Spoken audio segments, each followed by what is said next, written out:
Hi, I'm Celeste. I know that you're thinking about Orlando because it was a devastating thing.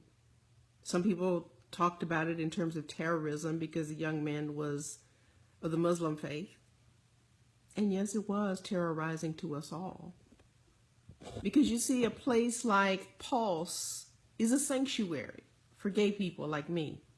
A place like Mother Emanuel is a sanctuary for people like me. Mother Emanuel was not only historic, but it represented a haven in times when challenging threats were upon us. And even though there's been legislation that's given us the vote, even though there's been legislation that's given us the so-called right to marry that was already ours without any legislation, but just to dot the I's and cross the T's, it's supposed to be fine now. It's supposed to be safe now. It's supposed to be respectful now, but it isn't. Because in the shadows, there are people who are afraid. There are people who don't want to admit to that fear.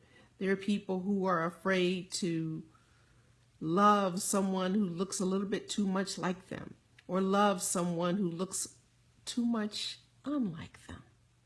But you see, we're all made of the same stuff. We all have similar body parts, a few biological differences. But for me, it was personal.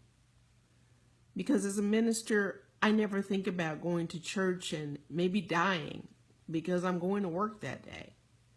Or I never think about, if I were still going to clubs, wow, this isn't a safe place. I could die here.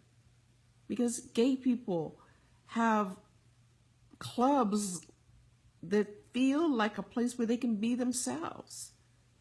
Just as I hope it's true for you and wherever you may worship, if you go to a building at all, or even in your own home, wherever you worship. You see, it's our right to be able to be in touch with our spirits, our true spirits.